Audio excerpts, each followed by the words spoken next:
En 1122, au cœur de la France, une duchesse est née. Éléonore, héritière d'Aquitaine, une terre plus riche et plus cultivée que celle du roi de France lui-même. Son héritage était celui du pouvoir et de l'indépendance, inculqué dès son berceau. Même enfant, Éléonore défiait les attentes. Elle a embrassé l'apprentissage, une rareté pour les femmes nobles, et a développé une intelligence vive et un esprit vif. Plus que la broderie et les manières courtoises, elle aspirait à la connaissance et à l'aventure. Entourée par les contes lyriques d'amour et de chevalerie des troubadours, l'esprit d'Éléonore s'est envolé. Elle envisageait une vie au-delà des limites de la tradition. Une vie où elle pourrait laisser sa propre marque sur l'histoire.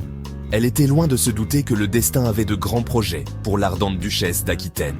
Ce n'était que le commencement. À 15 ans, Éléonore épouse Louis VII, héritier du trône de France. Ce mariage marqua le début d'une nouvelle ère pour l'Europe médiévale. Une union stratégique qui bouleversa l'équilibre des pouvoirs en Europe, redéfinissant les alliances et les rivalités entre les royaumes.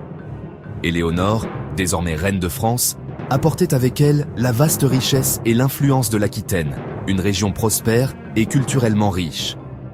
La vie à la cour de France était bien différente de la cour animée qu'Éléonore connaissait en Aquitaine, où la culture et la liberté d'expression étaient florissantes.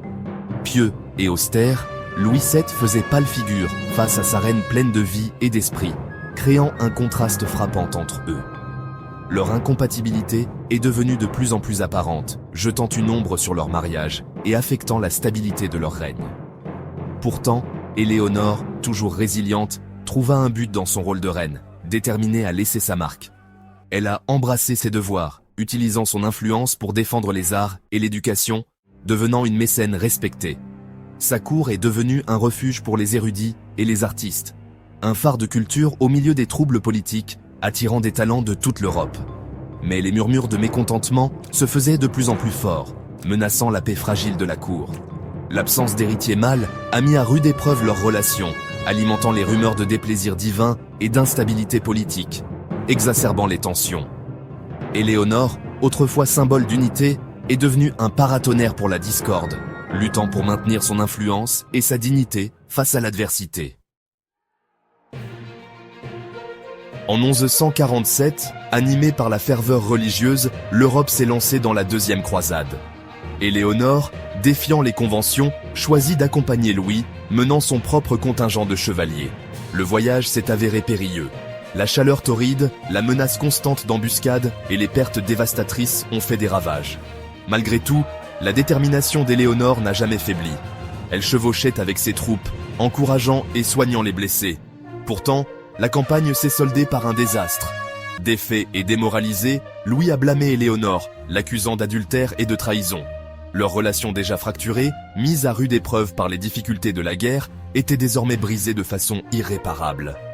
De retour en France, le fossé entre eux s'est creusé. Éléonore, lassée des soupçons et étouffée par les contraintes de son mariage, aspirait à la liberté.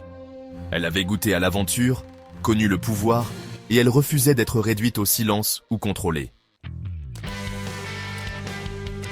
En notre 152, Éléonore, défiant à la fois le roi et l'Église, demanda l'annulation de son mariage. Le scandale a secoué la cour de France. Ses ennemis chuchotèrent de son audace, ses partisans louaient son courage. L'annulation, accordée pour cause de consanguinité, a eu un prix élevé. Éléonore a perdu la garde de ses filles, et son destin était en suspens. Elle n'était plus reine de France, mais à nouveau duchesse, vulnérable et seule. Pourtant, Éléonore est restée intrépide. Elle connaissait sa valeur, le pouvoir qu'elle détenait. Elle est retournée en Aquitaine, non pas en femme vaincue, mais en souveraine, réclamant son droit de naissance. Alors qu'elle entrait à Poitiers, son peuple l'a acclamée comme sa duchesse, sa loyauté inébranlable. Éléonore était rentrée chez elle, non pas pour sombrer dans l'oubli, mais pour écrire un nouveau chapitre de sa vie extraordinaire. À son retour, Éléonore a dû faire face à un danger immédiat. De puissants prétendants, désireux de s'emparer de ses terres, la guettaient comme des vautours. Mais Éléonore n'était pas une demoiselle en détresse. Elle savait jouer le jeu du pouvoir. Dans un geste audacieux, elle offrit sa main à Henri Plantagenet, duc de Normandie et héritier du trône d'Angleterre. Leur union, à peine 8 semaines après son annulation, a envoyé des ondes de choc à travers l'Europe. Une fois de plus, Éléonore se retrouva reine, cette fois d'Angleterre. Elle a embrassé son nouveau rôle avec la vigueur qui la caractérise, se révélant une conseillère avisée pour son jeune mari. Ensemble, ils ont formé un partenariat formidable, étendant leur domination et inaugurant un âge d'or pour l'Angleterre. Mais Éléonore n'a jamais oublié l'humiliation qu'elle avait subie à la cour de France. Avec Henri à ses côtés, elle allait enfin obtenir réparation, sa soif de justice étant plus forte que jamais. Les années ont passé, marquées par des triomphes et des tragédies. Éléonore donna à Henri 8 enfants, parmi lesquels les futurs rois, Richard et Jean. Pourtant, leur amour autrefois passionné s'est refroidi, remplacé par une rivalité amère et la méfiance. Les infidélités et le règne autocratique d'Henri ont semé la discorde au sein de la famille royale. Éléonore, toujours protectrice de ses enfants, a constaté avec une inquiétude croissante que ses fils, influencés par la cruauté de leur père, se retournaient les uns contre les autres. En 1173, la tension latente a éclaté. Les fils d'Éléonore, encouragés par leur mère, se sont révoltés contre leur père. La Grande Révolte, un conflit brutal et sanglant, a déchiré la dynastie Plantagenète. Éléonore, accusée d'avoir incité à la rébellion, a été capturée et emprisonnée par Henri. Pendant les 16 années suivantes, elle restera sa captive, l'esprit intact, sa détermination renforcée par l'injustice qu'elle a subie. En notre 189, Henri II mourut, laissant le trône à son fils aîné survivant, Richard Cœur de Lion. Richard, connu pour son courage et sa bravoure, était destiné à marquer l'histoire. L'un des premiers actes de Richard en tant que roi fut de libérer sa mère de sa longue captivité. Éléonore d'Aquitaine, une femme de grande influence et de détermination, retrouva ainsi sa liberté. À l'âge de 67 ans, Éléonore est revenue sur la scène mondiale. Sa sagesse et son expérience étaient inestimables pour le royaume. Elle a servi de régente pour Richard pendant son absence lors de la Troisième Croisade, se révélant une dirigeante sage et compétente. Son rôle était crucial pour maintenir la stabilité du royaume. Avec une force inébranlable, elle a réprimé les rébellions, sécurisé des alliances et même négocié la libération de Richard après sa capture à son retour de Terre Sainte. Son habileté diplomatique était sans égale. Son courage et son sens politique lui ont valu le respect et l'admiration de son peuple. Elle était une figure emblématique de son temps. Les dernières années d'Éléonore n'ont pas été sans chagrin. La perte de ses proches a marqué cette période de sa vie. Elle a assisté à la mort de Richard, son fils bien-aimé, et à la lutte qui s'en est suivie pour le trône. Ces événements ont profondément affecté son cœur. Pourtant, malgré tout, elle est restée un pilier de force, un symbole de continuité dans une période de grands bouleversements. Son héritage perdure à travers les âges, inspirant encore aujourd'hui. Dans ces dernières années, Éléonore se retira à l'abbaye de Fontevraud.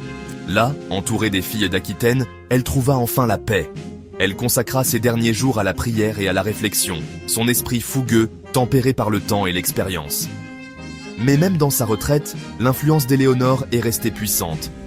Rois et reines recherchèrent ses conseils, attirés par sa sagesse et son expérience. Sa légende a grandi, chuchotée de château en château, son nom étant synonyme de pouvoir, de défi et d'un esprit inflexible. Éléonore d'Aquitaine, reine, rebelle, survivante. Elle avait remis en question les conventions de son époque, défié rois et empereurs, et laissé une marque indélébile sur l'histoire. Son histoire, faite d'amour et de perte, d'ambition et de trahison, témoigne de la force indomptable de l'esprit humain. Éléonore d'Aquitaine est décédée le 1er avril 1204, à l'âge de 82 ans.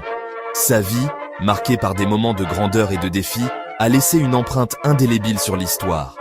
Elle a été inhumée aux côtés de son mari, Henri II, et de son fils, Richard, à l'abbaye de Fontevraud. Ce lieu sacré est devenu un symbole de son héritage durable. Bien que des siècles se soient écoulés, son héritage continue d'inspirer. Les statues et monuments érigés en son honneur témoignent de son influence persistante. L'histoire d'Éléonore n'est pas seulement un conte du passé lointain, elle est une source d'inspiration pour les générations actuelles et futures. C'est un rappel intemporel qu'une personne, armée de courage et de détermination, peut changer le cours de l'histoire. Ses actions ont façonné le destin de nations entières. Elle s'est libérée des chaînes des attentes de la société, prouvant que les femmes aussi pouvaient exercer le pouvoir et façonner le destin des nations. Son règne a ouvert la voie à de nombreuses autres femmes leaders. Son histoire, comme les braises d'un feu mourant, a encore le pouvoir d'enflammer notre imagination, nous rappelant que même dans les moments les plus sombres, l'espoir et le courage peuvent triompher. Les récits de ses exploits continuent de captiver et d'inspirer. Le combat d'Éléonore pour la liberté, la justice et son propre destin continue de résonner en nous aujourd'hui, prouvant que certaines légendes ne meurent jamais. Son esprit combatif est un modèle pour tous ceux qui luttent pour leurs droits. Elles vivent, gravées dans les annales du temps, leurs flammes attisées par les vents de l'histoire. Les pages des livres anciens racontent encore ses exploits. Ne manquez pas d'autres récits captivants comme celui d'Éléonore. Chaque histoire est une fenêtre sur un passé riche et fascinant. Abonnez-vous maintenant et plongez dans la riche tapisserie du passé avec nos documentaires historiques exclusifs. Découvrez les vies extraordinaires qui ont façonné notre monde.